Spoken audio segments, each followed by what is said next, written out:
मैं महाराज श्री से निवेदन करता हूं कि महाराज श्री कल आचार्य श्री ने नियम सागर जी महाराज जी श्री को और सुधा सागर जी महाराज श्री को निर्यापक की पदवी दी। तो निर्यापक का मतलब क्या है? आप अपने हम निर्यापक का मतलब, क्योंकि बहुत सारे लोगों को मालूम ही नहीं है, मुझे मालूम नहीं है निर्यापक का मतलब क्या होता है। तो इसलिए आप निर्यापक के बारे में आप इसका विस्तार से मतलब बतावें। निर्यापक क्या होते हैं? आचार्य महाराज जो भी करते हैं वो वही करते हैं जो आगम के अनुकूल होता है।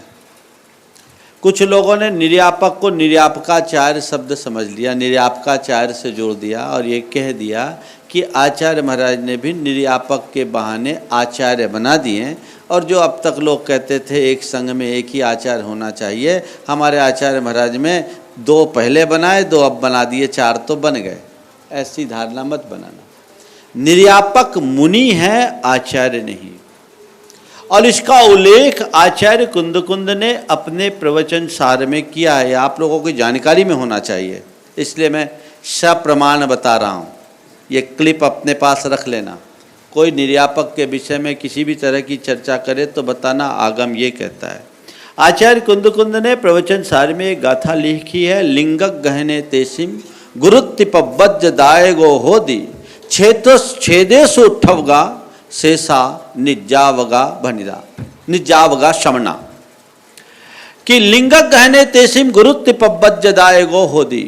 जब कोई दीक्षा लेता है तो दीक्षादायक जो होता है वो गुरु कहलाता है, वो एक होता है।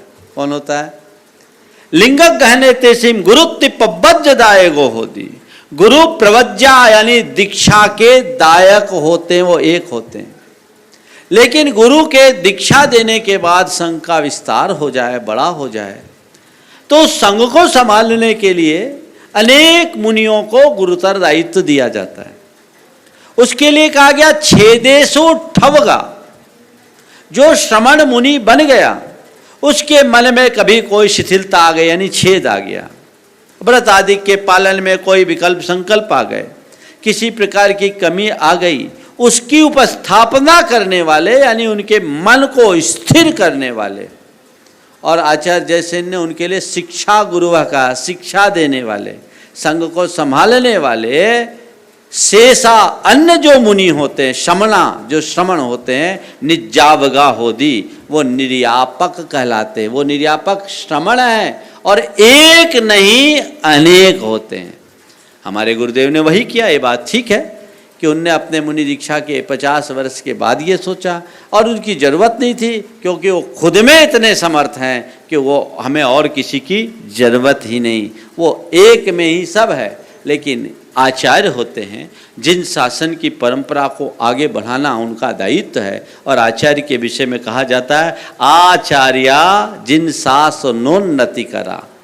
तो आचार्य जिन शासन की उन्नति करने वाले होते हैं, उन्हें आगे के लिए जिन शासन को सुरक्षित करने के लिए और संघ को सुव्यवस्थित रखने के लिए जो उनने सोचा वो उनका दूरदर्शी निर्णय है। पहले पूज्य मुनिवर सुधा समय सागर जी के लिए किया, फिर पूज्य योग सागर जी के लिए किया, और कल पूज्य मुनिवर नियम सागर जी और पूज्य सुधा सागर जी का नाम उनने किया। ये उनका अपना दृष्टिकोण है। वो किसे जो योग समझते हैं वही करते हैं, और जब योग लगता है तभी कहते हैं। तो ये पूरी समाज के लिए बहुत प्रशंसनीय बात है। लेकिन ये निर्यापक श्रमण हैं, आचार्य नहीं। ये बात अच्छे से बिठा लेना। निर्यापक मतलब एक विशेष प्रकार का दायित्व उन्हें प्रदान किया है जो संघ के भविष्य के लिए बहुत उपयुक्त है। तो ये निर्यापक के संदर्भ में समझना चाहिए।